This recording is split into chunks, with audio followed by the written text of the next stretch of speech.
Und jetzt? Moment, ich muss so wechseln. Verstanden?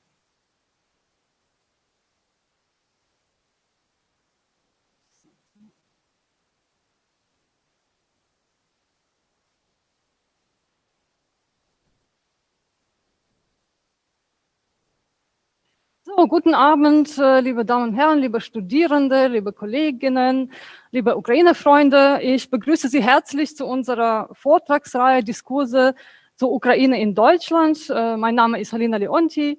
Ich bin Soziologin und seit 3 Semestern vertrete ich hier die Professur Grundlagen der Sozialwissenschaften an der Universität Göttingen. Und diese Vortragsreihe findet im Rahmen meines gleichnamigen Lehrforschungsprojekts statt, das ich in diesem Semester eben durchführe. Und in diesem Seminar geht es um die Erforschung der diskursiven Einbettung des russischen Krieges gegen die Ukraine in der deutschen Gesellschaft. Und es haben viele Erfahrungen gezeigt, dass so wie die Ukraine in den deutschen Medien dargestellt wurde, wie sich verschiedene Subjekte aus der Politik, Wissenschaft oder Medien über die Ukraine geäußert haben, vermuten lässt, dass sowohl die Hintergründe dieses Krieges als auch generell die Kenntnisse über den ukrainischen Staat und seine historisch situierte Souveränitätsbestrebungen in der breiten deutschen Gesellschaft weitgehend unbekannt sind. Und dieses Seminar soll diese Wissenslücke füllen. Es hat eben zum Ziel, sich sowohl mit den Hintergründen der ukrainischen Geschichte und des gegenwärtigen Kriegs als auch mit der Repräsentation der Ukraine im deutschen Diskurs auseinanderzusetzen. Diese Vorträge sollen uns historische und soziopolitische Hintergrundwissen über die Ukraine und auch zum russisch-ukrainischen Krieg liefern.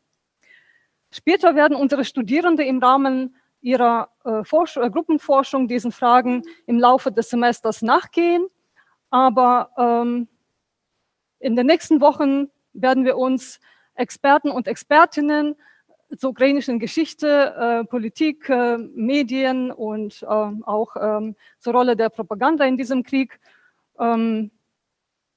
vortragen. Ich mache jetzt einen kurzen Hinweis, dass die Vorträge alle aufgezeichnet werden und auch gleichzeitig per Zoom und YouTube gestreamt werden. Man sieht aber auf dem Bild nur die Vortragenden und mich. Bei der Diskussion werden die Fragen, die am Mikrofon geäußert wurden, auch aufgenommen. Also falls Sie Ihre Stimmen nicht dabei haben möchten, dann können Sie die Frage im Chat schreiben oder ohne Mikrofon stellen. Ich mache noch einen kurzen Hinweis darauf, dass heute in der Ukraine ein besonderer Tag ist. Das ist eben der Tag der ukrainischen Schrift und Sprache. Heute haben die Ukrainerinnen, also heute Morgen, ein Radiodiktat über die ukrainische Einheit geschrieben, um ihre Sprachkenntnisse unter Beweis zu stellen. So, ich mache jetzt eine kurze Einleitung zu unserem ersten Redner, der jetzt aus der Yale University zugeschaltet wird. Er wird seinen Vortrag auf Deutsch und Englisch halten.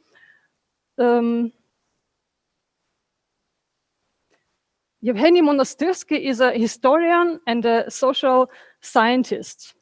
He is currently a graduate student in European and Russian Studies at Yale University and a European Studies graduate fellow at the Macmillan Center for International and Area Studies at Yale University. Originating from Luhansk, he combines research on the Soviet Union in the 1920s and 30s, especially the formation of Soviet development and support institutions for the revolutionary movements abroad, with intellectual history of Bolshevik internationalism outside the Soviet Union. He took part in the Russian-Ukrainian War in his hometown of Luhansk, spring to autumn 2014. In the June 2014, the Russian armed forces and pro-Russian separatists held him captive. Yevhenii studied history at Luhansk, at Taras Shevchenko National University and Ukrainian Catholic University in Lviv, after escaping occupied Luhansk. In 2016, he was a research assistant at Yale University, and in 2017 and 18, He was a Global Dialects Fellow at the New School of Social Research in New York.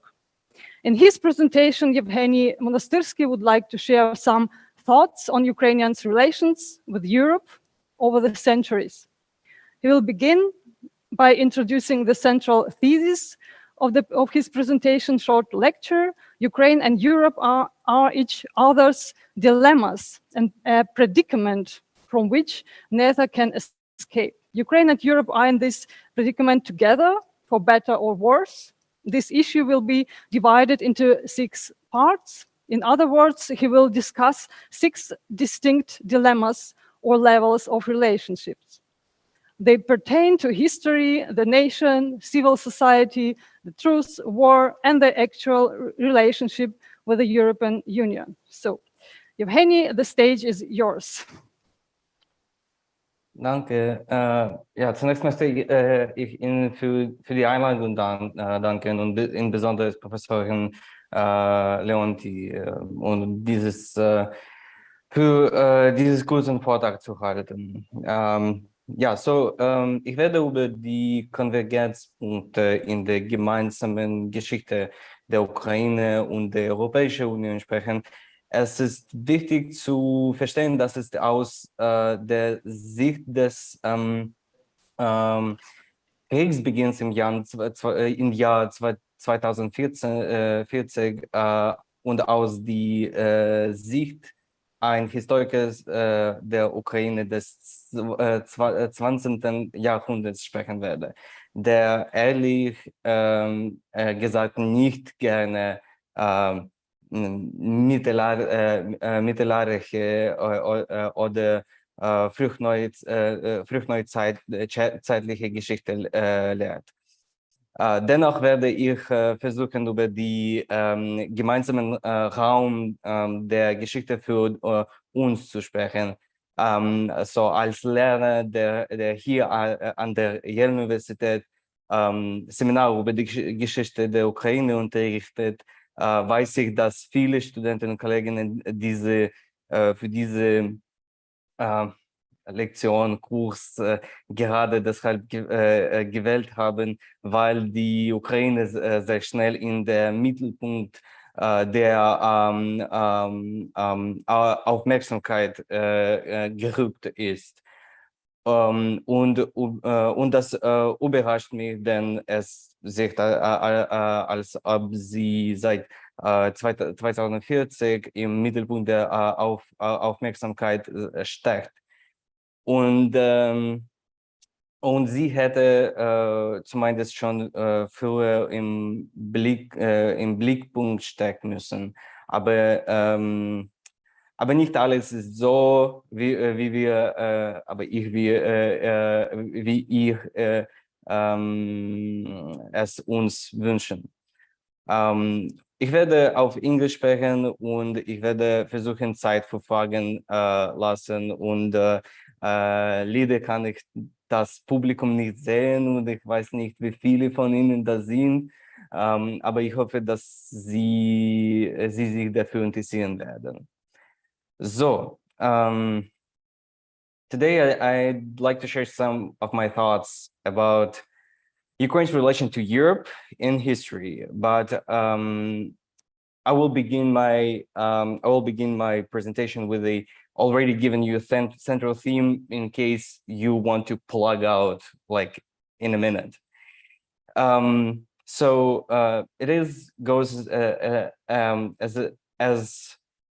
It is the fact that Ukraine and Europe has always been together in history, always been thinking about each other. Ukraine and Europe always been there as Professor Leonte said, for better or for worse.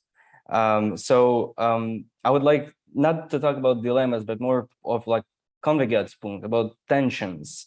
We will examine those tensions about talking about history, nation, civil society, war, question of truth, and the European Union per se. So the first tension concerns history, and it's equally apparent to Ukrainians and citizens of the European Union that the history of Ukraine makes no sense without its fitting into larger context of European history. So in the same way, the history of Europe makes no sense without Ukraine.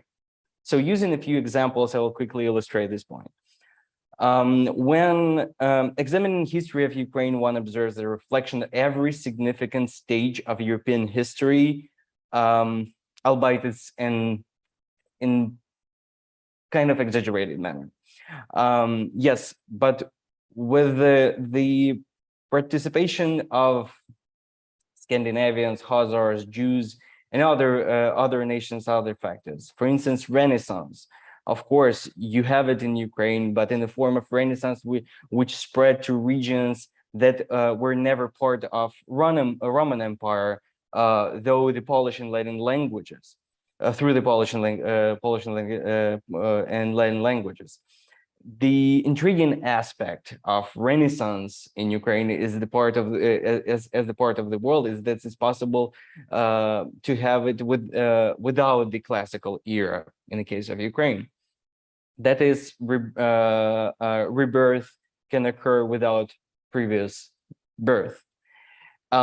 So also in Ukraine there was a Reformation, which is not always not everyone in who thinking about Ukraine in European mental map understand it, which includes not only Catholics and Protestants, but also Orthodox, Greek Orthodox or Union Church, Protestants of various persuasions, and of course Roman Catholics. So you got everything. You got Enlightenment, you got Baroque culture, and in extremely interesting Polonized form. You have internal discussions about how to form own republic as early as 17th century. In fact, every period of European history has a Ukrainian equivalent. For instance, the greatest conflict in human history between settled nations and the nomads was a 1241 with the Mongols. The question of the formation of mobile European civilization, which is form of civilization that exists in a customary or written law, and whose form can change based on circumstances. You can see such civilizations embodied in Kievan Rus or in the history of Ukraine, the history of the Old Church Slavonic language, which evolved into Ruthenian language, into Chancellery Slavonic language, which was language of Rus, and which in turn, in medieval times, which in turn became the language of Grand Duchy of Lithuania. Consequently, the concept of formation of global legal culture fundamental to both Western civilization and Ukrainian history. So you can trace any of the most conservative categories of the European history onto Ukraine, and you will notice that Ukrainian history makes sense in each of these categories. And talking closer to my heart, the 20th century, in my opinion, is the time period in which this issue is becoming particularly intriguing. At the present time, European history already requires needs Ukrainian history. So to explain why, colonialism and decolonization dominate the history of Europe and the entire world during the 19th and 20th centuries. Typically, it is used to portray Europeans as bad guys if you oppose colonialism, or good guys if you're like colonialism, for instance. If you support empires, then glory to Europe. If you oppose empires, glory to those who have been colonized, so the stateless, so small stateless nations. Generally speaking, this image contrasts Europe with the rest of the world. In fact, colonization and decolonization have also occurred within Europe itself, from Balkan uprisings in the 19th century to national movements in Ukraine, Poland, Lithuania, you name it. It is same history told in the same language. Decolonization is synonymous with with what the people of Eastern Europe call national revival, especially centered around mid-19th century, as you all know. And only because it's occurred within Europe in history of colonization and decolonization, it's not given its correct name. So, and here it's important to keep in mind and understand this, like, unfortunately, in Ukrainian version of colonization and decolonization, it's also considerably more intense. And I mean that Ukraine was supposed to be a colony for entirety of the 20th century. According to the Soviet ideology, Ukraine was there to serve as a breadbasket for their for the rest of the Soviet Union, is a widespread concept used by Joseph Stalin, termed internal colonization, because unlike Great Britain, as famously Joseph Vissarionovich told, unlike Great Britain, Soviet Union lacked overseas colonies. Then Soviet authorities need to colonize itself from within, and thus you have a collectivization and everything which followed. And in the meantime, for Hitler, Ukraine also personifies the concept of colonization. As you all know, Lebensraum primarily refers to Ukraine. Thus, Ukraine occupies the central position in modern neo-colonial ideas. The absolute tragedy of Ukrainian lands between 1933, 1920s probably also, to 1945 is well explained by the fact that they were fought over by not one, but actually two empires, two dictatorships. What I'm trying to say here, and where I'm leading in this first section, is that the history of Europe makes sense if and only if the above mentioned arguments are incorporated in the larger context. And I'm not suggesting that every German must agree with every word I say, or that every European must approve my every assertion. The main point is that without Ukraine on your mental map, it's impossible to comprehend what the Soviet Union or Nazi Germany did. This indicates that Europe in the 20th century cannot be fully comprehended. Consequently, Ukraine is a vital piece of this puzzle. It's not merely a piece, just one of the pieces of the puzzle, it's a key piece. And this portion is largely absent. And only in last few years, actually less than a decade, Europeans began to consider whether Ukraine has any place in their history. And this is kind of my initial predicament. Europeans, in my opinion, had skewed understanding of their history due to the omission of the Ukrainian part. Consequently, they're unable to comprehend how decolonization actually functions. And actually, if you go into conversations about colonialism and decolonization, especially in Germany, the conversation about Ukraine doesn't happen, particularly because, well, Ukrainians are white. Meanwhile, Ukrainians are unable to discover the significance of their own history within the national framework. I don't want to imply that the national history lacks legitimacy, just as I do not wish to imply that like anything, or like this auditorium or my computer, that lacks legitimacy. This approach functions as well as any other, but it's erroneous to assert that national history is identical to history in general. Ironically, the only way to comprehend history of a nation is to broaden the context of the European and or international level.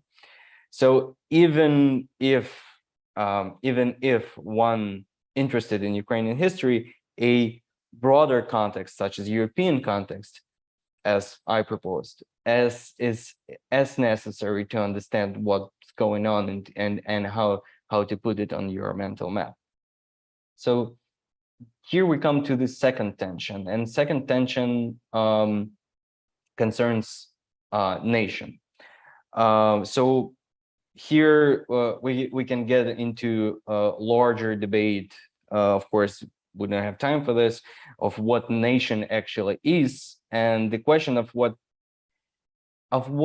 happens to nation states seems logical but insufficient after discussing already this tension with the history, because thinking of things some of you might not know or not consider enough, taking for instance examples of the first experience of Ukrainian state nationhood, taking for instance Ukrainian People's Republic or Ukrainian Hetmanate state of 1918 that was formed by the end of the First War, that like those one formed at the end of the First World War and ceased to exist in few years. As examples, one can say that Ukraine's history is maybe exceptional or unique. However, it's not. It's like completely ordinary history of the late stages of the First World War. Because nation states, and this is also true to lots of European states, are not subjects that survive in history usually. Their annihilation, their extinction is inevitable. Probably one of the exceptions would be maybe the United States, though this is inaccurate because it's hard to call this country a nation state. But in general, nation states are disappearing. Even Germans were unable to establish their own nation state. So attempt of 1871 quickly shifted to attempting to create the creation of nation state, quickly shifted to attempting to become a basically empire, maritime empire, and later become one of the initiators of the World War with ambitious colonial plan for Eastern Europe. So when Hitler came to power in 1933, German nation state disintegrated into empire. After losing another World War, German nation state was split into two. It was and united in 1990 again. So in other words, even Germany failed to establish a true nation state. And you can apply this logic to any European state of your preference, many of which are great nations, but none of which are nation states. So, for instance, as soon as Britain lost its empire, it was compelled to return to Europe. The same fate befell all the major European nations where you would like to go to vacation or obtain visa. Whether it's Spain or Portugal or maybe Netherlands, did they become a nation state when they lost their status of empires? Well, no, they choose path of European integration because nation states cannot do that. This is a general rule of thumb. Nation states require something that transcends them. Ethnicity may be an appealing concept, but it's not particularly effective political concept. And this brings me to the actual point I wanted to make about the nation, namely that Ukraine and Europe have somewhat tense relationship regarding this issue. And I find it particularly peculiar that this has become increasingly noticeable in recent years. So what is nation of Ukraine?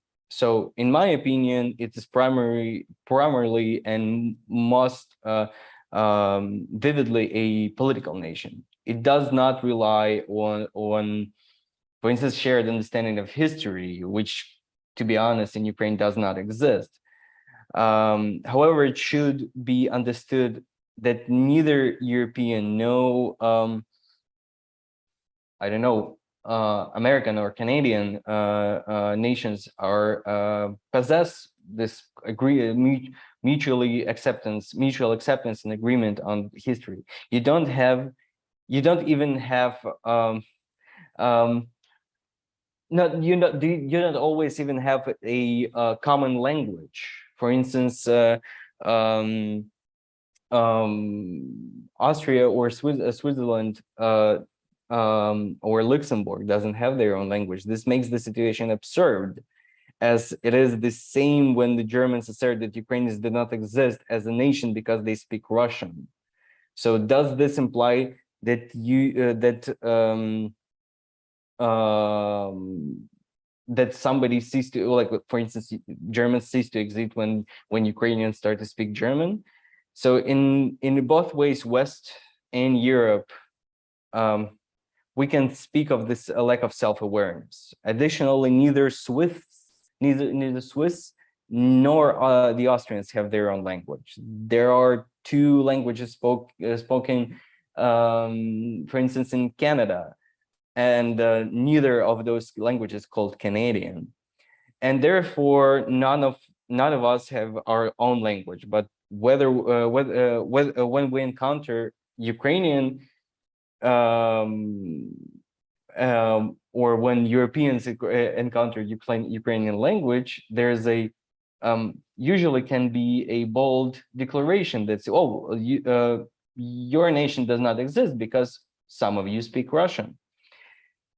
In fact, this is the argument I'm trying to convey. I believe that the most important lesson that modern Ukrainian modern Ukrainian history has taught, and especially in recent years, is that nation building is political, because the methods employed by other forms of nation building in the 20th century, such as ethnic cleansings, mass murder, seem to be unacceptable until recently in 21st century. But now, as we see, ethnic cleansings and mass murders are pretty much acceptable. Simply put, these methods have failed and no longer considered viable. Nevertheless, I believe it's undeniable that despite your current problems, which are numerous, of course, the Ukrainian nation is united around political elites and political ideas, I would say, not elites. It's actually pretty much intriguing that Europeans have difficulty comprehending this fact, because the official view is, of course, that nations are political, but whenever a stressful situation involving this issue arises, Europeans, just like significant part of Americans, return to the concept of ethnicity. So as soon as this slightest tension arises, and you can see this today, you can hear people asking, so what language do you communicate in? So where this language is coming from? So here we have a kind of peculiar, I would say bizarre situation of the Ukrainians, for instance, in this war, who speak both Ukrainian and Russian, and lots of people speak in Russian.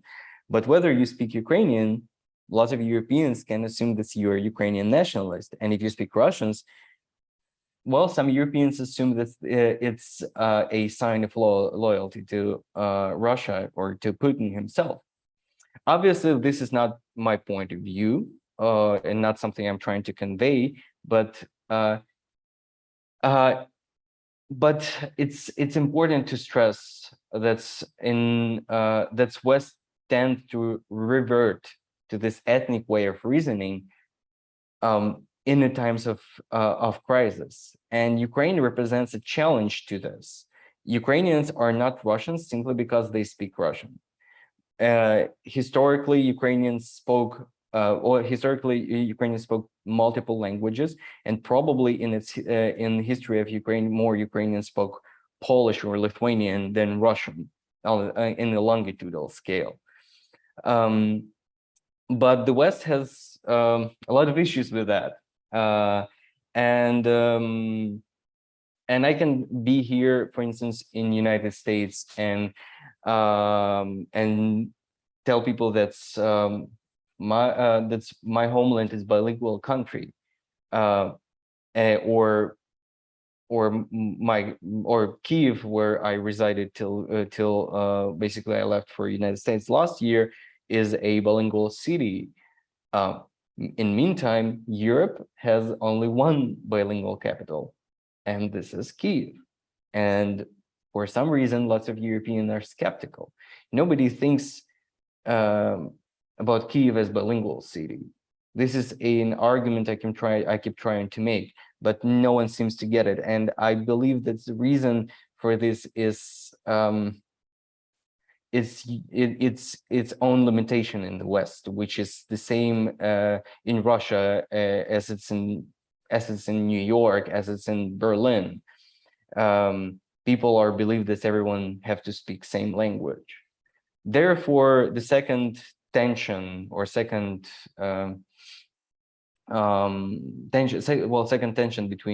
issue between Europe and Ukraine is the notion of nation.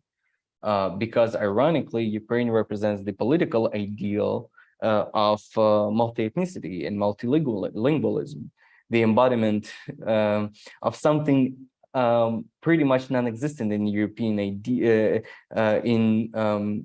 pretty much existent in the European ideal, but non-existent in the European Union. Even if in Switzerland, where it's ought to exist, it's not in fact present. And well, if you want to get further, Brussels is actually not a bilingual city.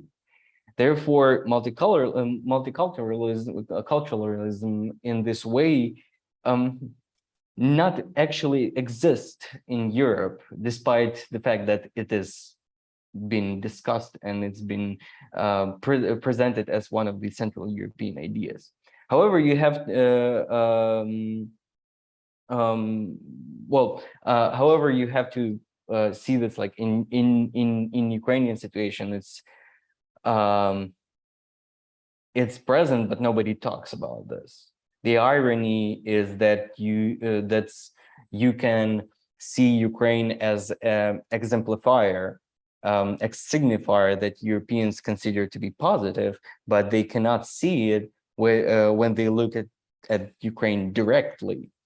The notion that nations should be political is supported by example of Ukraine, but Europeans do not wish to see this. Thus, the second tension is like this: what is a nation in this issue? And the third tension involves actually civil society, where exactly civil society is important or significant. So I said already this banal idea that nation states are unsuccessful. So let's just presuppose that they are not, that nation states are opposite successful. And then the civil society is a form of assistance to the existence of a nation state. It can be beneficial in a various ways. And this is evident in both Ukraine and European Union. Take the Russo-Ukrainian War started after this stage of invasion after February 24, 2022, and or look at the painful migration crisis of 2015 and later as an example. The leaders in addressing this issue have been non-governmental organizations and basically civil society, those who are originally designed to address emergency solutions. In countries such as Hungary or Austria, civil society were significantly more progressive and more active than the state structures, which were, well, reactive at least.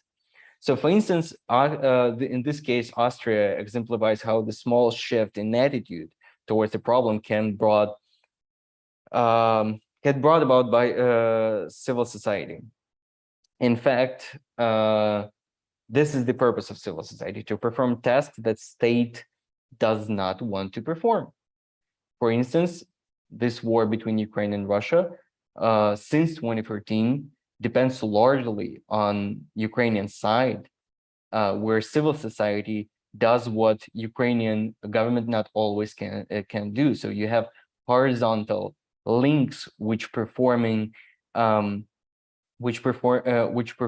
tasks which state institutions are just not as prompt to fulfill, especially if we're talking about small deeds, small actions.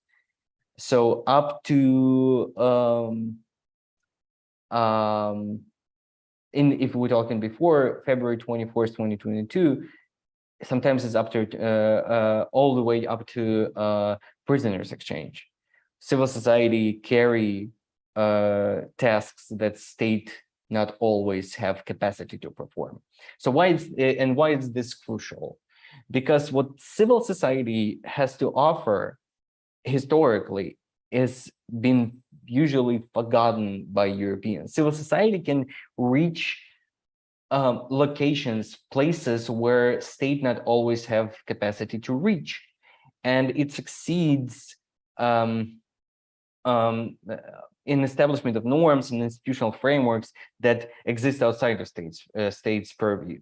So the human rights movement, for instance, in 1970s and 1960s, is a prime example of such opportunities of civil society. For instance, in Ukraine, in Czechoslovakia, even in Russia, and almost in every other country that had various forms of this Helsinki Accord organization, Helsinki Human Rights Organization, that had as its primary objective to compel states to comply with the international recognized human rights legislation, human rights law, which has been enshrined in the constitutions of these states, even Soviet Union. Under such circumstances, civil society try as hard as possible to implement the idea standard, a kind of law from another nation. And this is how I can also present Euromaidan. It's a civil society which was trying to introduce European standards to Ukraine. And the association agreement with the European Union is mundane by itself. But its political potential to transform Ukrainian society is actually something which is significant. And this is what civil society can do. It can go beyond state structures. It can bring positive changes within the nation. And this tension for Ukraine and Europe stems from the uncertainty of whether Europeans still recognize its significance. It's impossible to exist within European Union without a civil society which is pro-European. And last few years in the political realm of Europe, one can see this. In this sense, Euromaidan was pro-European, was performed by pro-European civil society, a concept that rather superficially understood within the EU, and therefore this is a tension. This is an issue which whether Europeans can comprehend it. And this brings me to the next tension. It involves truth. And I'll set aside the question what truth is. I know that lots of German philosophers would like to talk about this, but imagine this civil society uses the truth against government. Dealing with the government devoiding of a concept of truth is to say the least, it's a challenging task. While the government can exist and functions while lying to its citizen, and we can see few of those governments in Europe and even in the European Union, So if you have power, there is no need to perform any kind of to have any kind of truth in your political agenda. But if you don't have power, the only thing you have is truth. And I don't wish to demean it by calling it's a weapon of the weak, because like there are a bunch of theorizing about this in 20th century, especially the post-war Europe. Actually, the weapon of the weak is the law and a principle or anything that aspires to absolute function beyond the limitation of immediate given situation. Therefore, civil society requires the truth, because if civil society cannot make truthful statement, as it was in Ukraine for decades after 1991, nobody can force politicians or government feel guilty. And if you cannot make a formal truthful statement, you will never be able to capture attention outside of your realm. And consider here, for instance, Ukrainian citizens which were repressed by Russian government on occupied territories since 2014, or those who've been just deported just maybe yesterday, maybe a week ago, by Russian troops from the occupied territories, from newly occupied territories. If you want to say that perhaps maybe they are guilty, maybe they want to go to Russia, we cannot say, because there is no truth. Nobody knows. Nobody asked those people, and you would be incorrect. It will be the least word, the softest word. You will be ignorant. You cannot make such assertion. If you want to be a civilized society, you must tell to your fellow citizens that this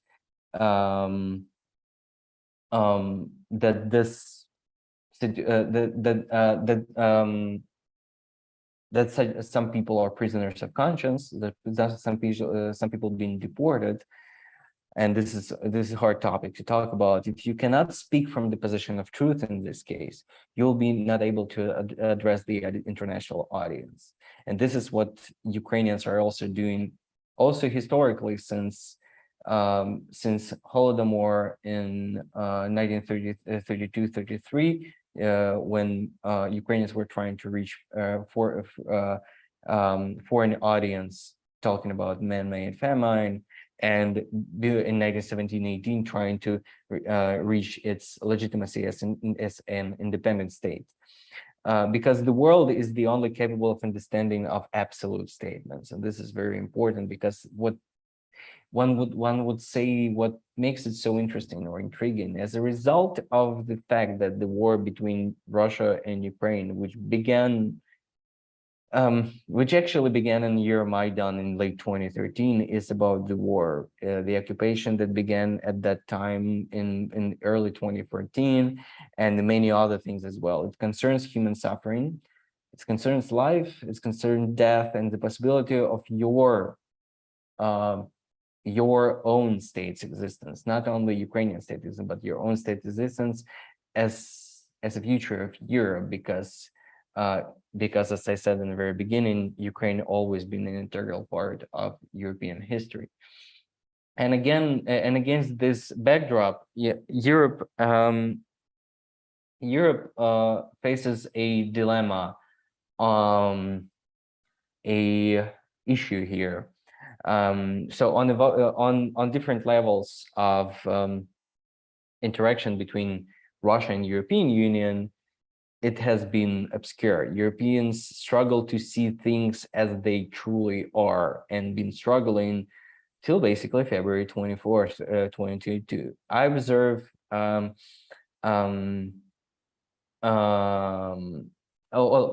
this is you can observe here, I'm making like a truthful assertion. I'm not speaking from a position of weakness when I say Europe. You have to pay attention to this. However, I'm continuously doing this in this year and probably since the beginning of Russian invasion in 2014. You cannot say, or one cannot say, and Ukrainians cannot say that Europe take notice. It could be we are uncertain that this is happening. We don't know what's actually, maybe there is a green people there, or maybe they are not Russians. If you wish to make if you want to make such claims, or if we would make such claims, it would not be a true statement. I'm attempting to say that European perspective on the relationship between Russia and Ukraine it's been murky till very recently, since the initial Russian invasion of Crimea, Russian annexation, illegal annexation of Crimea. You all remember vividly, but we simply cannot comprehend what transpired back then. And Europeans were hesitant to acknowledge the obvious truth. It acquainted in an illegal annexation and intervention. It was choked by Euromaidan. It followed the events while reading Ukrainian and Russian.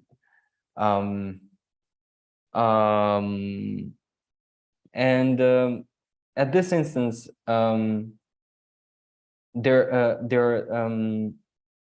one have to consider also how Russian propaganda operates, because when we're talking about truth, the functioning of the system has multiple levels. First, it functions as commercial marketing, so they target specific segments, specific audience. For instance, and if you been active and observant in Germany, for instance, in German, you have been inflicted with a profound guilt for the Second World War. Therefore, you should let Russia do whatever they want, regardless is it makes sense or not, is it good or effective in Germany. If you're in Balkans, for instance, they will talk about Orthodox Church endlessly. If if you check French, like Russia Today in French language, you will see that's it's all either fighting against United States if you're leftist, and it's and if you're on the right, it's it will be talking about European decadence, and if you're Jewish, they're fighting with Nazis, and if you're if you're a Nazi, they are fighting with Jews. All of these propaganda messages exist, and they exist still today, and only today you can hear people are making sense of them. But all of this are political market segments. They have no regard for contradictions, and this leads me to my second point here. The issue is not limited to the fact that Russia is fragmenting the world with its propaganda. It's, in fact, the propaganda, it's blatantly intended to undermine people's belief in anything resembling the truth. And in this case, I'm attempting to demonstrate that this tension for Europe, consider the typical post-enlightenment, postmodernist European who holds like something as the truth. Like there is more than one truth, and what exactly is the truth? It's like a very antiquated concept. But what if you find yourself in a situation where truth is crucial, like, for instance, whether or not there was an intervention, whether or not there are ethnic cleansings, whether or not there are deportations? Is this a continuous, is the continued existence of European Union at risk? What is there? Is Russia a fascist state? There are questions rightly required through statement. Moreover, this appears to me as to be a direct philosophical challenge for Europe also, and for the Western civilization, if one would call. And all of this brings me to the next tension I wanted to discuss with you, which is a war itself. If you don't believe in truth, it will be difficult for you to accept this war is reality, and you can see this lots of Europeans actually experienced this until February 24th, 2022. Because if you don't believe there is a worthy cause to fight for, as not all Europeans still understand why Ukrainians are fighting, it is difficult to accept the necessity of war. It's in this regard, war between Russia and Ukraine, or Russian invasion in Ukraine, is a weakness of Europe. Returning to the example of Crimea, it's important to note that Ukrainian government's response to the Crimea illegal annexation of Crimea was very European. So it's we do not truly comprehend what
Ist er jetzt an?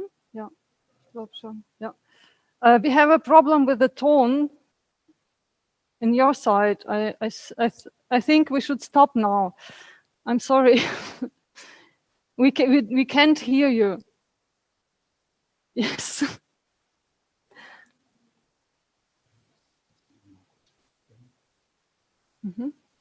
Try it again, please.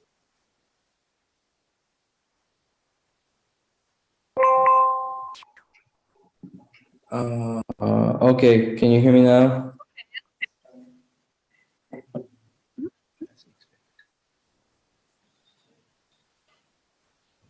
So now Okay. we can hear you. Yeah, we don't have any time anymore. Could you? I'm so sorry because I missed this the chat box. I couldn't open it. Yeah. Okay. So yeah, and unfortunately I have to run because I have to teach my students in like 12 minutes. okay, so the last 5 minutes we couldn't hear you. Yeah. And, okay. I can try to summarize it in a minute. So so the entire war began because of the European Union, because the idea of European Union is very appealing to Ukrainians. And I have already mentioned this because why it's happening, because the history of Ukraine is European history, and Ukraine is an integral part of general European realm, because the Ukrainian nation state, as any nation state, as already mentioned, requires the bigger structure than themselves to survive. Just think of it as from the perspective of Austria, of Netherlands, of Germany, of France, of Italy. If those countries requires larger structures, and Ukraine is also requires larger structures, this is something bigger, something larger than something is required for Ukraine. One country cannot accomplish it, though through the civil society, the larger structures, and liberties are appealing. In the views of Europe, it is an opportunity to enhance the effectiveness of own nation. And Europe is also appealing due to the concept of truth, because in European Union and in European history,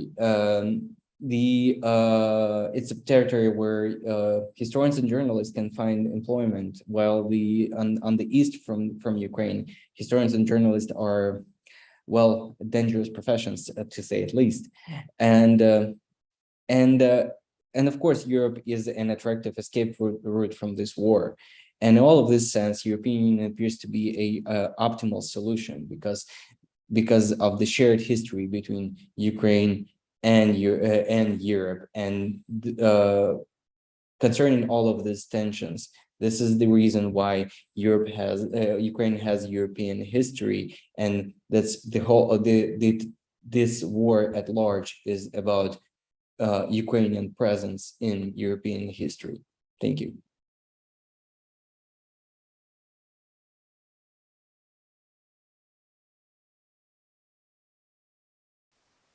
Yeah, thank you very much for your speaking. So we have very little time for discussion, but do you have some questions? So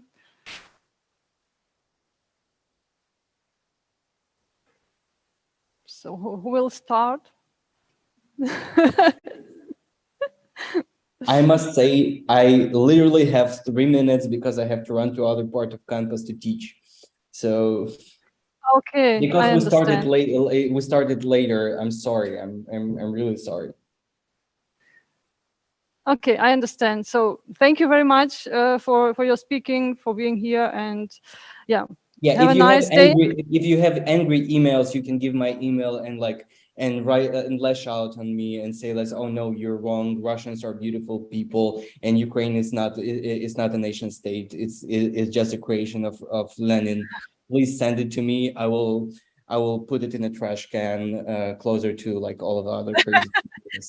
So like, believe me, I receive those messages pretty often. So and you can argue with Dr. Vodotyka in front of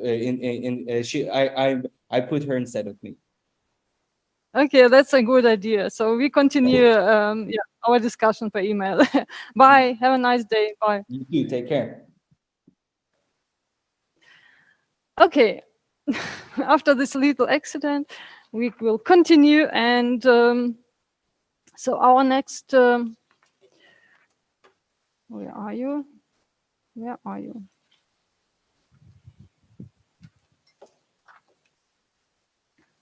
Oh, yeah. Our next speaker is Tetiana Vodotyka. She is a historian, senior research fellow at the Institute of History of Ukraine, National Academy of Science of Ukraine, and currently she is a guest research fellow at the Göttingen Diversity Research Institute. In 2016, Dr. Vodotyka has established a peer-review e-journal of urban studies, city history, culture, and society. Dr. Vodotyka is a non-fiction author, and most of her texts are devoted to the topics of Ukrainian economic history, the history of entrepreneurship in Ukraine, and urban history. Her current research project is focused on the interrelations of memory and entrepreneurship in the 19th and 21st centuries in a comparative German-Ukrainian perspective. In her presentation, Tetiana Vodotyka will explain the reasons and triggers for the Revolution of Dignity and the Russian invasion in 2014.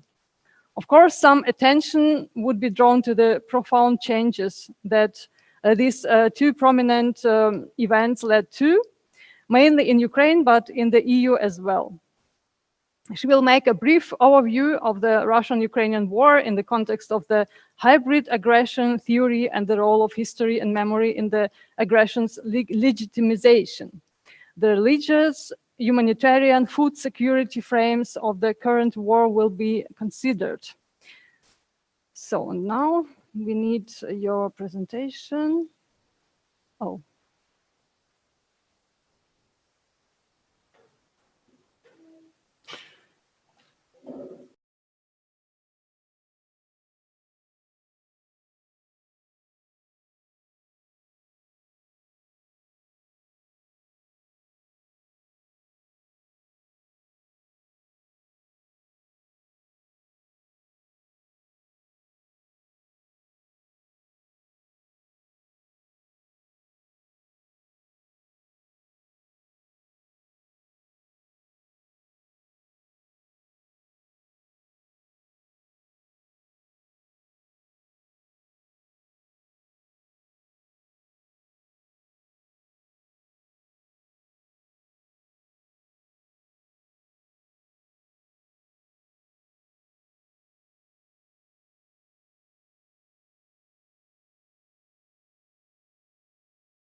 And I will start from this quotation, this quote from the Ukrainian constitution, that each nation has the right for uprising. Of course, in Ukrainian constitution, it's in different words said, but in this statement might be rooted in political texts and political and philosophical texts since, I don't know, ancient times. But the point is that if the leadership is not satisfactory for the nation, it might be dismissed, and this is called revolution, and this is how the revolution works in France, I don't know, in Ukraine, in every country. And Viktor Yanukovych, former Ukrainian president, he is still alive. He's currently living in the Russian Federation. He was a kind of leader that definitely, well, he won the election in a democratic way, but he was not satisfactory to Ukrainian nation at all. He started political cleansings. He imprisoned his political opponent, Yulia Tymoshenko. He started censoring, he tried to start censoring the free press.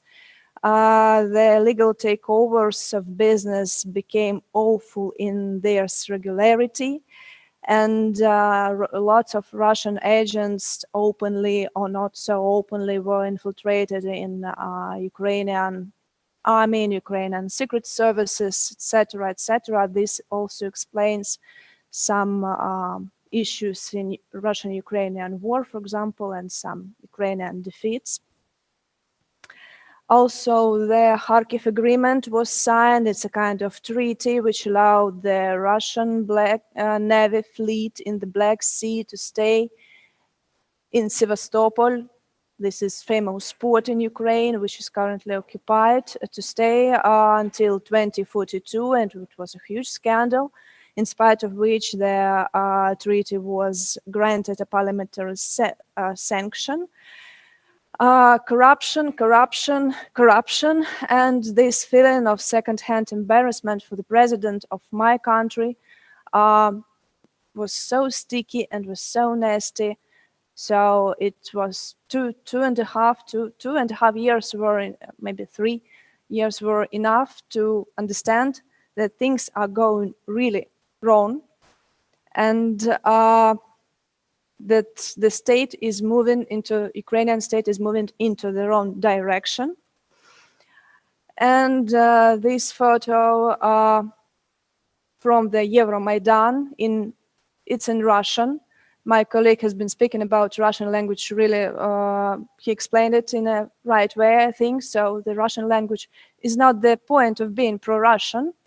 And on the Euromaidan, you see the slogan in Russian, please understand us. We're fed up with all this shit.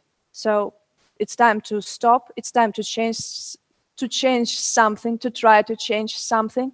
And here, in spite of the winter, in spite of the snow and cold and freezing weather, we're here standing and trying to change the direction our state moves in. The first, the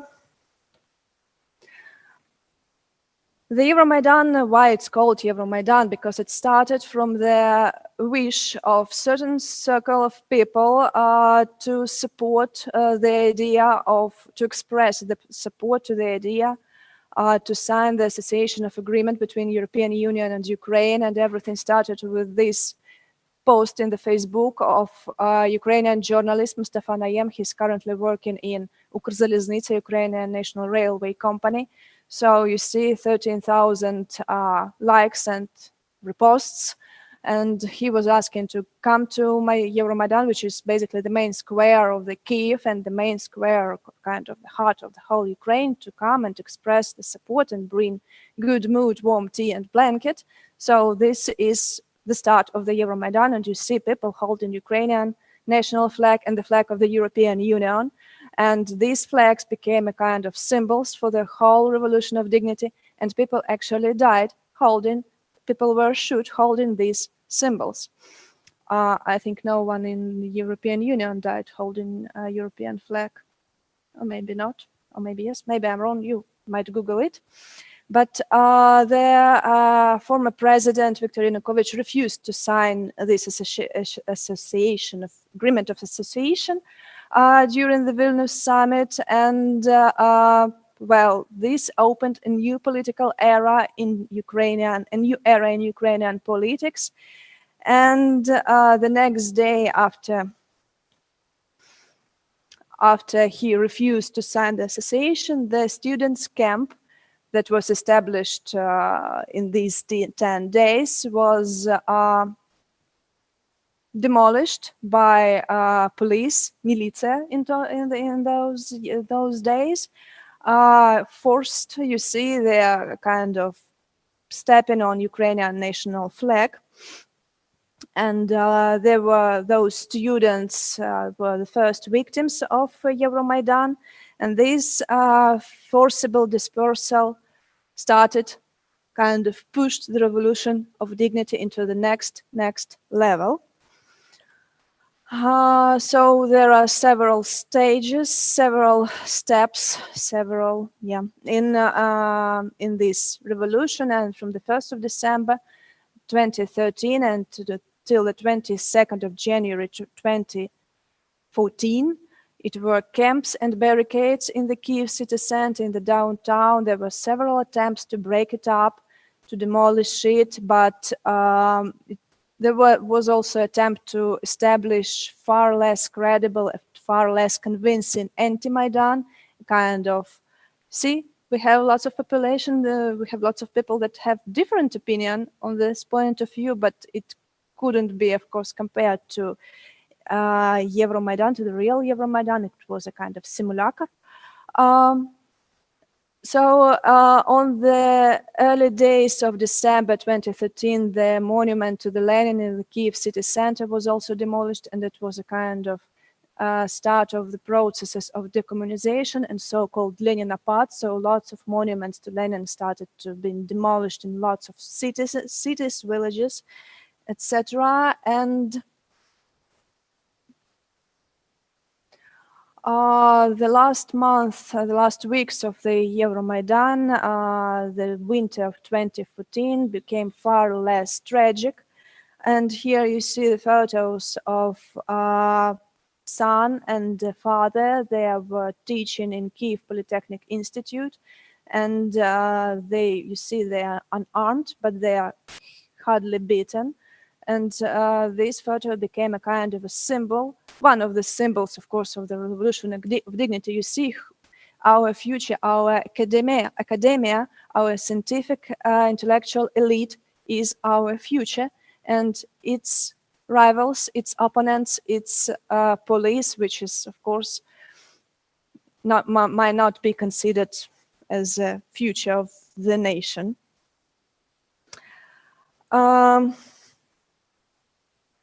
So, and on the 22nd of February 2014, it were heavy shootings in the city center because it was an order to demolish and to disperse Euromaidan, and dozens of people were shot, were injured, were wounded, and were killed. And due to these days, we have this Heavenly 100, which is basically 107 people that were killed in not only in these days, but also that were wounded and died after the revolution succeeded, and all were killed in the previous weeks and months. The first victims, it seems to me, were in December. But finally, on the 22nd of February 2014, Ukrainian parliament called Verkhovna Rada finally removed Yanukovych from the office, and Yanukovych escaped from the country in the forthcoming, it seems to me, 48 hours. And I must confess that during these days, I've been completing my PhD thesis, and I was in huge doubts. I had lots of doubts if I should complete it, if I should go on with my profession and with my career, because Ukraine will not need me as a historian. Ukraine will not need historians unless the Revolution of Dignity successes. And here you see the photo. It's the Institute of History of Ukraine, National Academy of Sciences of Ukraine. It's Hrushevskoho 4. It was part of Euromaidan. It was in the center of Euromaidan. That's the place, that's the building where I'm working, still working.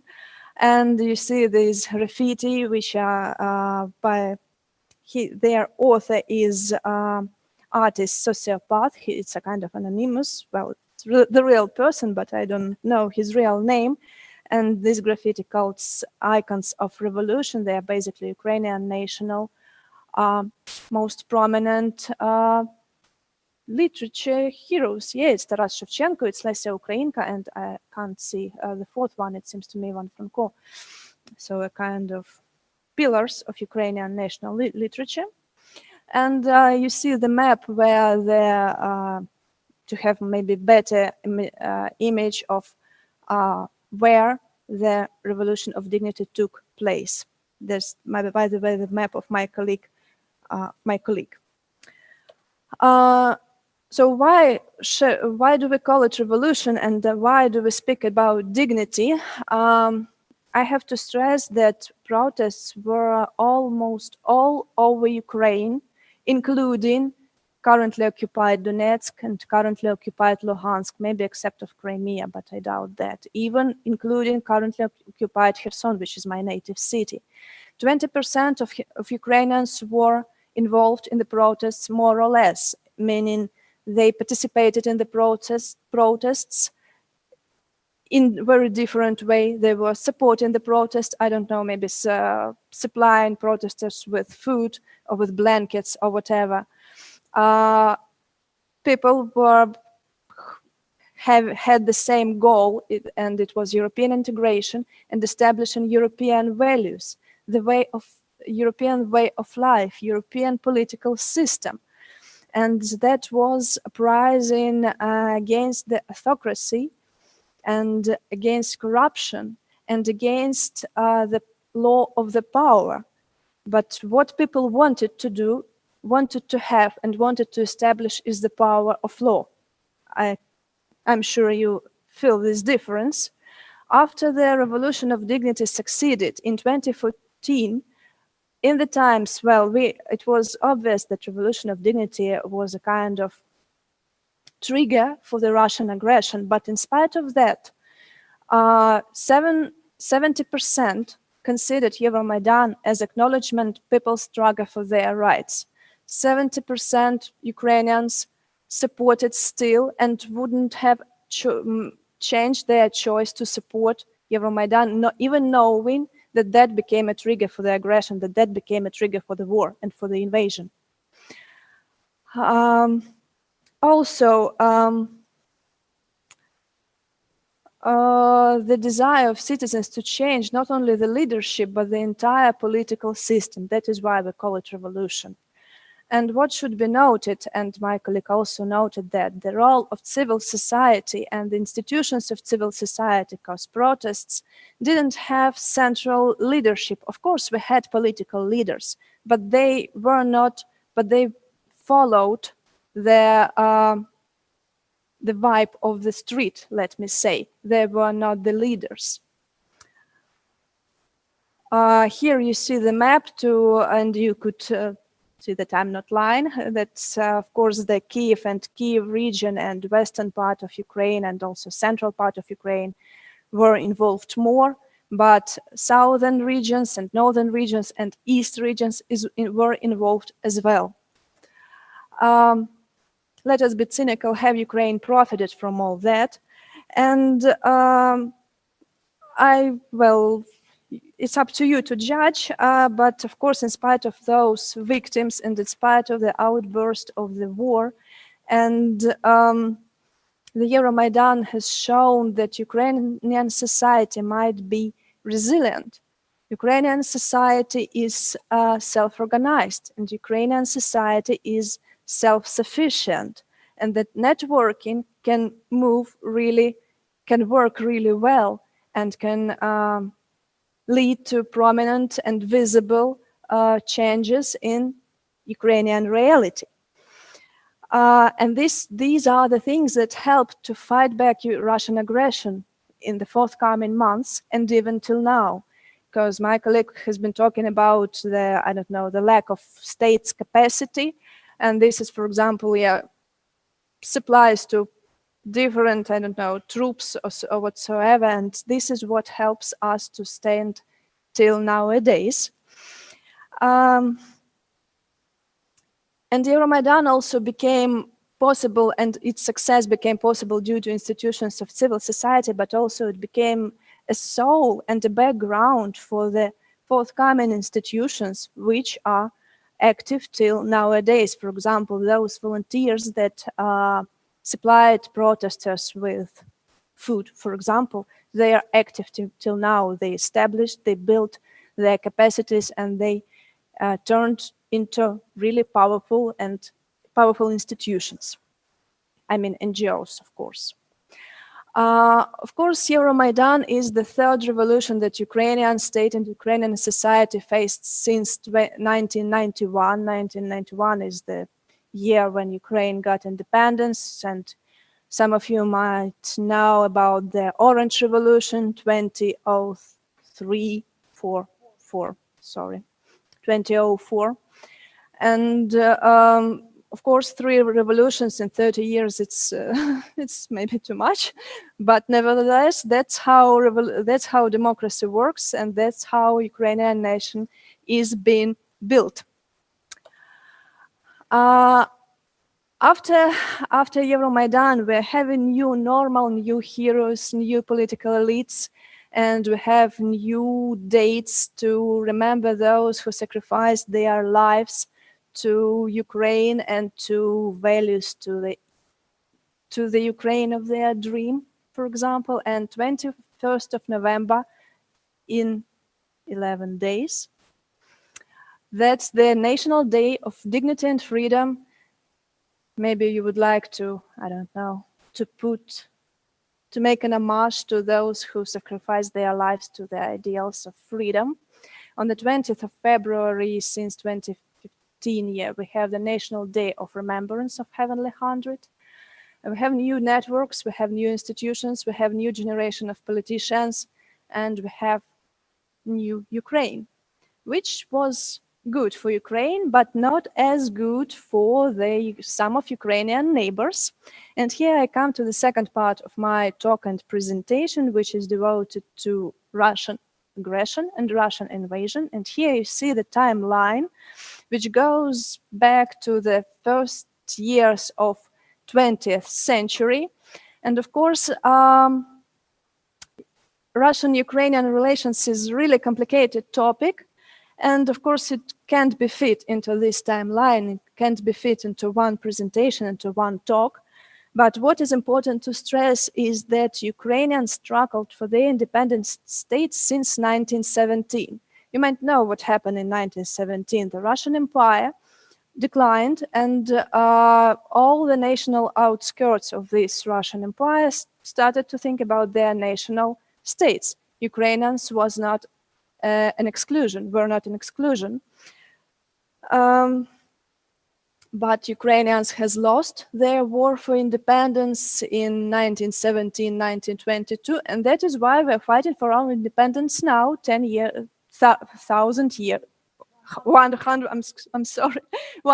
years later. I'm sorry. Due to this loss, we had such huge national tragedies as Holodomor, as great terror, as repressions.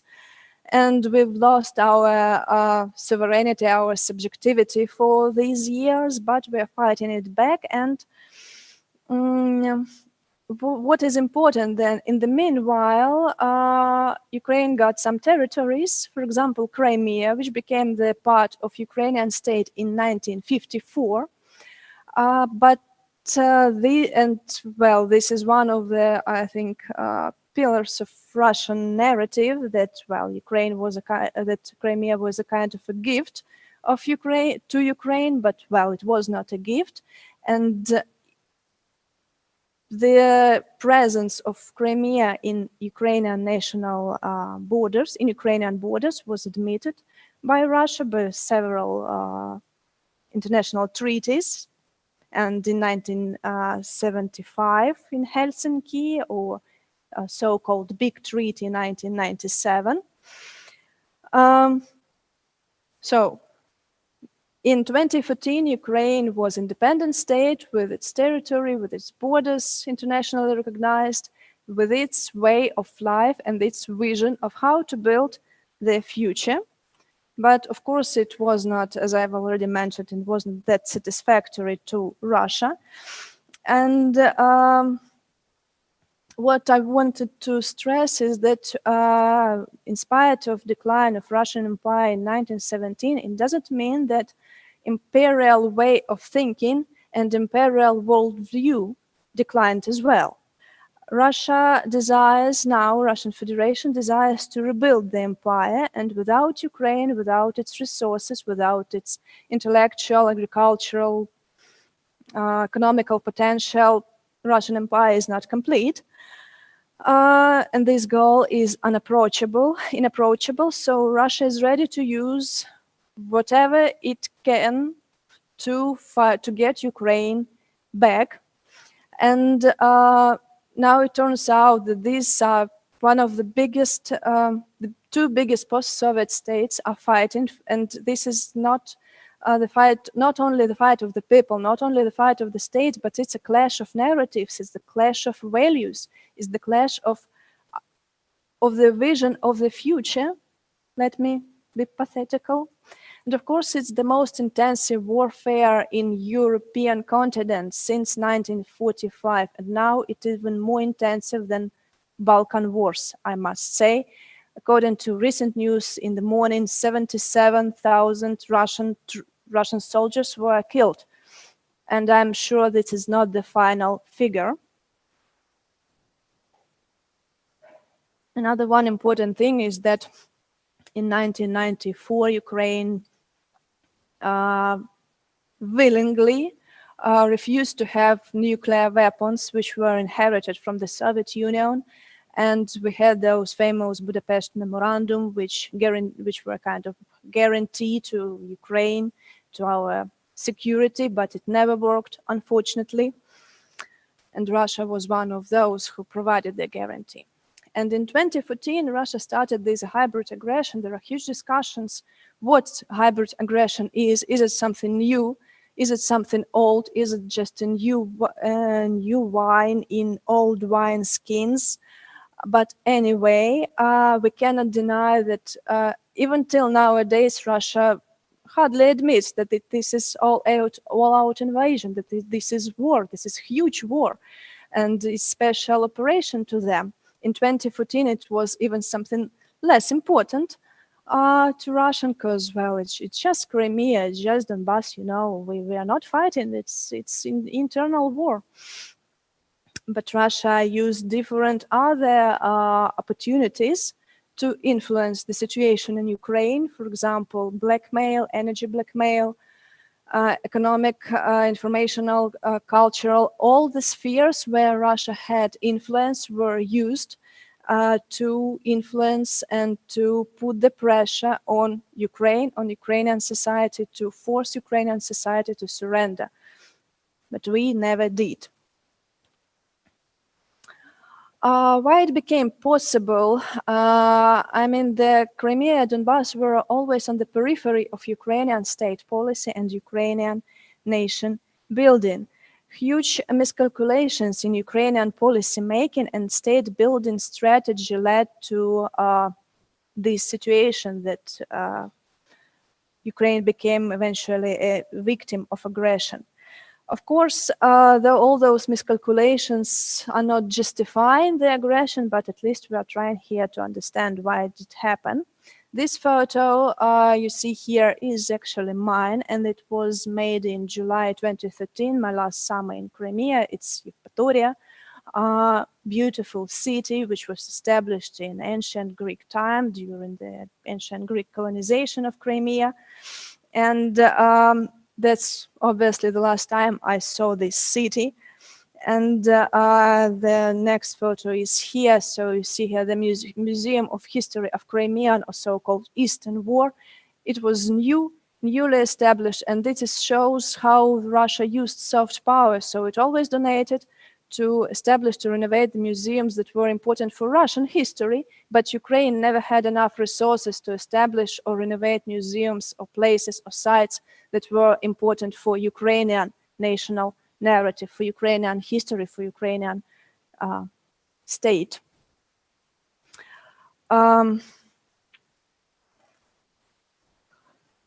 So, but why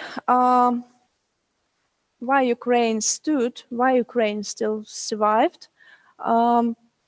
So we have some special recipes of our defense.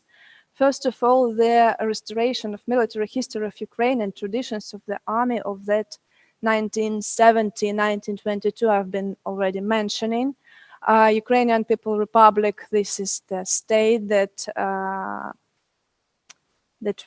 was I don't know, an unsuccessful, unfortunately, in 1970, 1922. But well, it's had those 5 years, but those things that were done during these 5 years were enough to provide inspiration for modern generation of politicians and bureaucracy, let us say. We started decommunization processes, and we started to overcome in this post-colonial syndrome in 2018, it seems to me, or 17. We established our Orthodox Church of Ukraine, and our national church was established, and we got a kind of independence from the Russian patriarchy. We developed our national building, we developed our civil society institutions, we strengthened our European values, which of course very long processes, and we invested in our resilience. This is how the front line looked like more or less during 2014, 2022, and there was a huge fear that this conflict will become a frozen conflict, and everyone will forget, okay, not about the Donbass, but about Crimea, that's for sure. And I might be wrong here, but I it was a huge risk that things could come that way, that Crimea would have been forgotten, and the best option that Ukrainian society and Ukrainian state could have is to fight the Donbass, just Donbass back, and Crimea would become, I don't know, the gray zone, like forever. And this is what happened on the early hours of morning on the 24th of February this year, 2022. The invasion, the all-out invasion, and I must say that it was not a spontaneous decision. And Russian society was ready to support the war, the full-scale war, since autumn 2021, as I have just read. And this is the director of Russian Sociological Center, Levada, that he claims that. And of course, you see that in these maps, you see the air attacks on Ukraine from 3 sides, from east, from the north, and from the south. The Kyiv was heavily bombed, Chernihiv, Kharkiv as well. And well, it was a kind of shock for lots of people, because Putin's blackmail was continuing for several weeks, and it was a kind of, his decision was really insane. But well, he made it, and he made it. Here you see that some data. Still, in spite of mobilization, more than 70% of Russian citizens support this war and consider it successful. I don't know what it will be tomorrow in the morning when, again, consider to the recent news, the Russian troops will leave Kherson. I don't know if it happens, but it looks like. What will happen in a month when the ban for the Russian oil will start working? It seems to me it will start working on the 5th of December. I don't know what will happen to these figures of support of Putin personally, his politics, and this invasion. But you see that 8 months of war and those dozens of soldiers killed and wounded and all those tragedies like Bucha or Mariupol. Well, this doesn't work for Russians. They're thinking that their president is doing the right thing, unfortunately. This is how you see the map of the attack of the front line on the middle of the march. And you see how it looks like now. It's the yesterday's map, but as I've already mentioned, I don't know how it will look like today. Maybe Kherson will be not in this pink color anymore. So what is specific about this war? I've already mentioned Bucha and Mariupol, and you might have come across these names in the news. And war crimes and all those rapes and all those tortures and killings, I don't know how many victims will we have, unfortunately. Russia continues using nuclear blackmail, and it's not only attacks on Chernobyl and Zaporizhzhia nuclear power stations, but it's also a threat of use the tactical atom bomb. Let us hope the red button will never be pressed. Russia continues using informational resources and all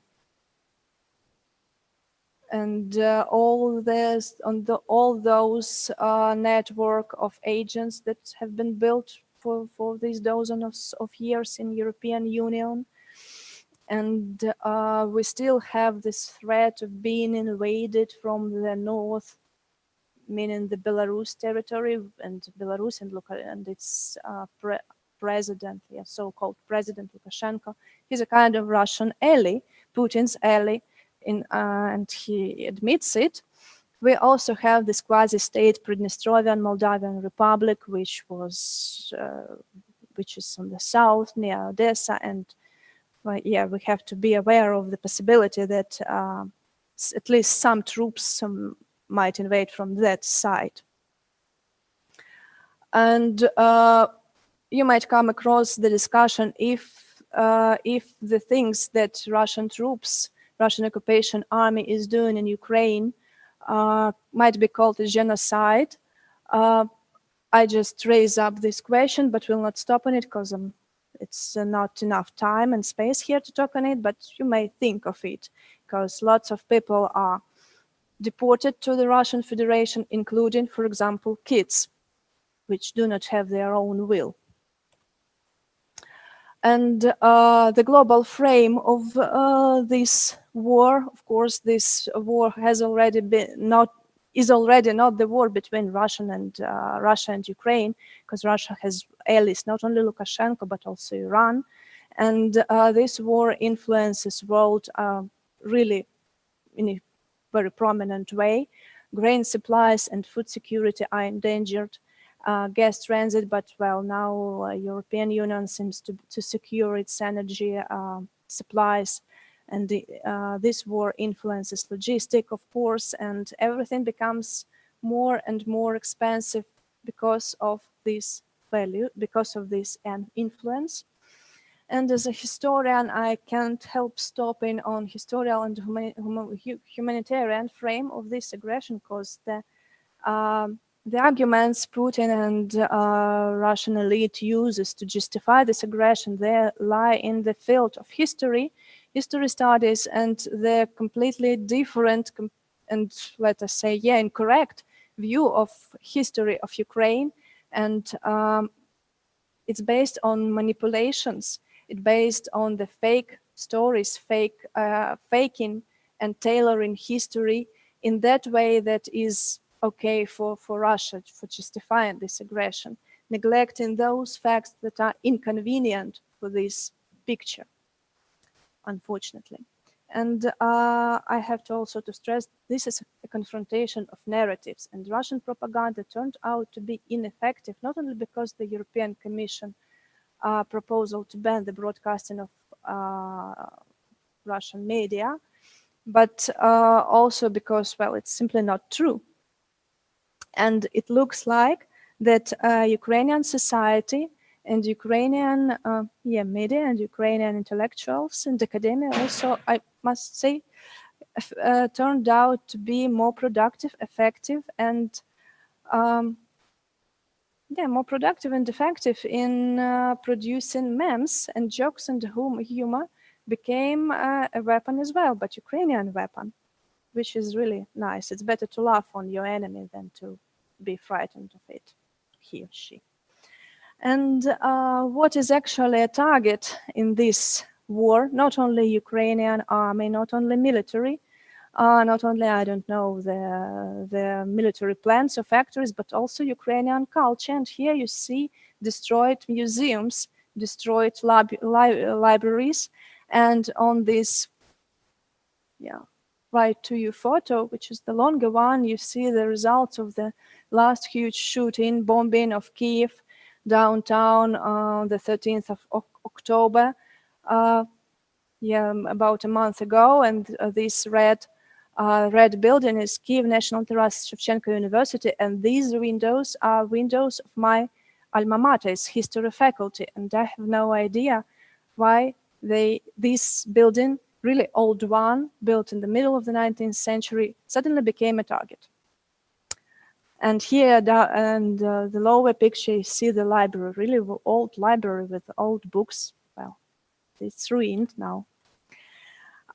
So religious frame, I have already mentioned that Ukrainians managed to establish their national church in kind of independent from the Russian Orthodox Church. And this is really important issue for Ukrainian national building, not because Ukrainians are so religious, but because of those hundreds of years of dependency on Moscow also in this sphere. So now Ukraine is in between challenges and opportunities. Well, we see that political class and Ukrainian society is really consolidated now. Of course, we are all tired of the war, but nevertheless, the level of those people who are ready to go till the end and to fight the Crimea back, to fight all our territories back, is really high. It's up to 90%, even more than 90%. And this figure is not high, always high, according to all the sociological surveys I've came across. We see that our political elite has not only consolidated, but it has changed. And you see how Zelensky changed. He was a comedian when he was elected. He was completely unprepared to his role, because acting a president in the TV show is a bit different thing of being a real president. But now he has changed, we see it.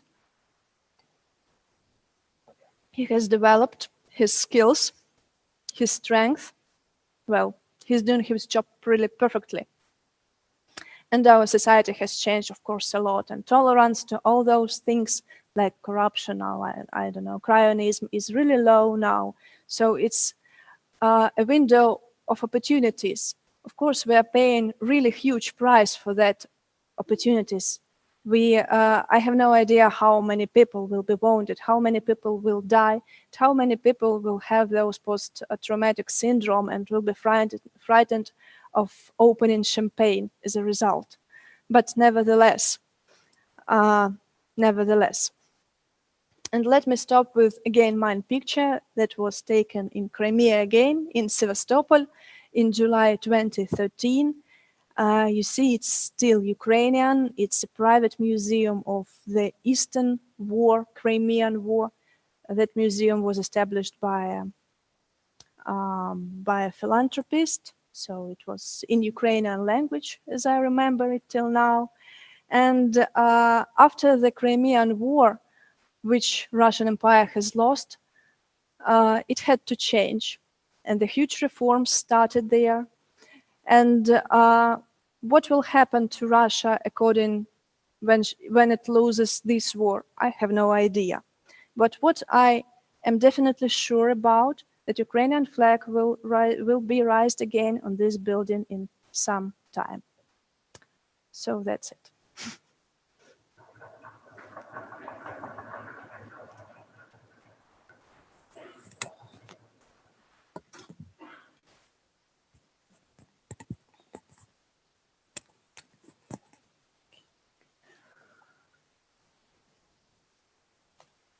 So thank you very much for your so interesting lecture. And yeah, it's a little bit late today, but I think it's a very interesting topic, and we have maybe we have some questions.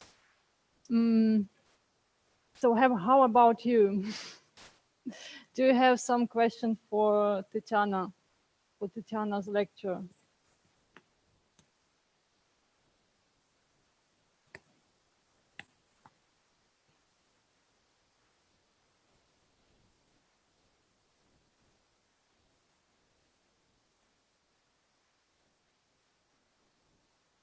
Okay, I have many questions. I think they are rhetorical questions. Yeah, I don't know.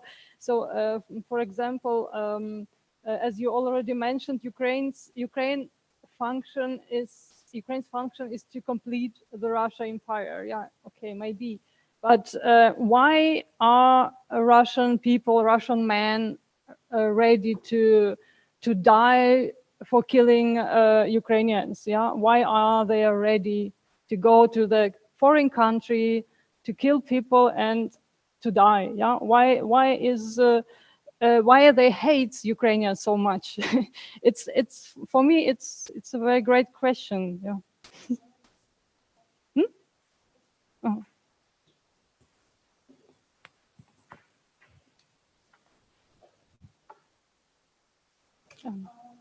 This thing.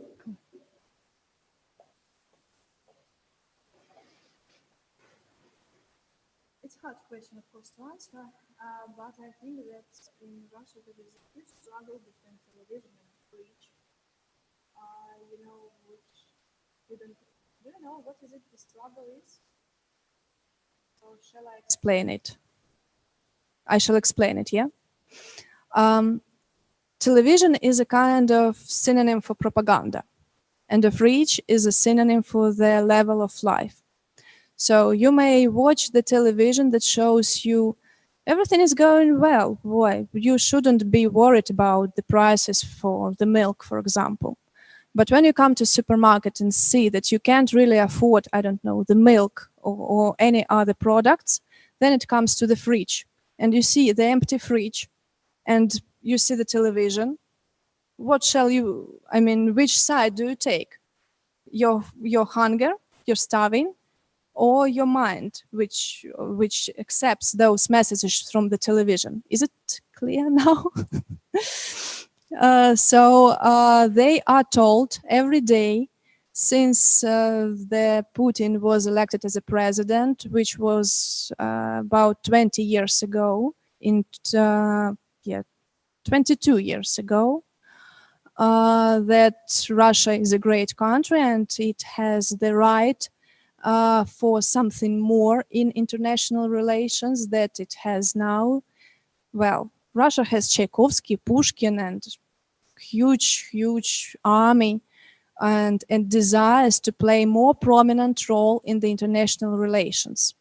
And the Soviet Union, which existed for 70 years, was really brilliant, was really nice country, nice place to live. And they use this nostalgia, real or imaginary one, to hit those those feeling that, well, I deserve more. And all those bad people on the West, they do not give us poor Russians what do we deserve. That's why we have to fight it back. And most of them believe that Ukraine is ruled not by Ukrainians themselves, but I don't know by whom. Americans, let us say. And they think that war in Ukraine is not war between Russians and Ukrainians. It's the war between Russians and Americans for this desired role in the international relations.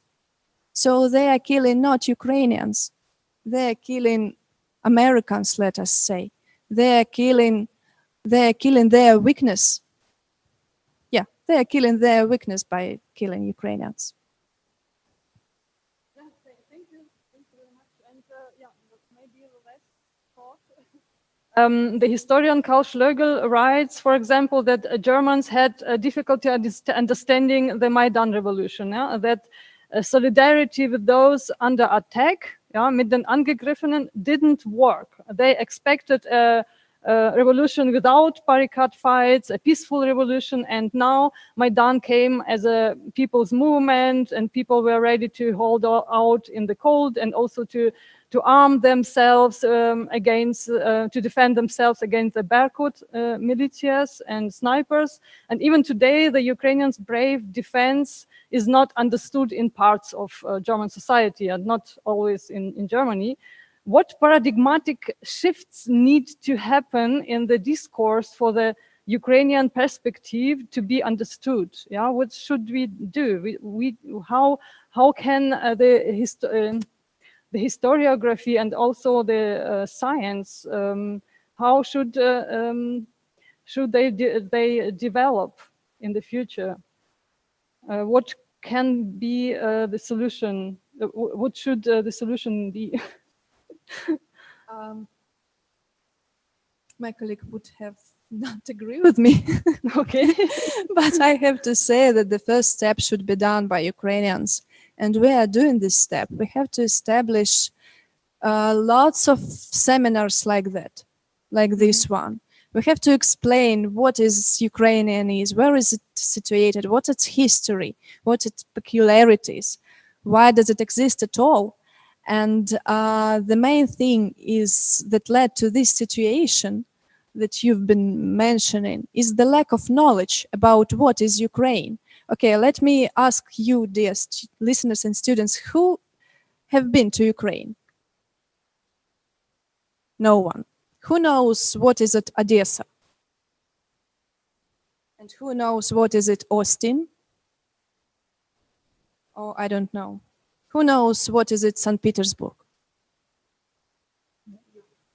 It's famous, it's more famous. Yeah. So that is more famous. Yeah. We have to make Ukraine famous. We have to make it understandable. We have to make it, clear, and to show here we are having the same history, sharing the same values, sharing the same fears. We are part of agenda in European Union like forever.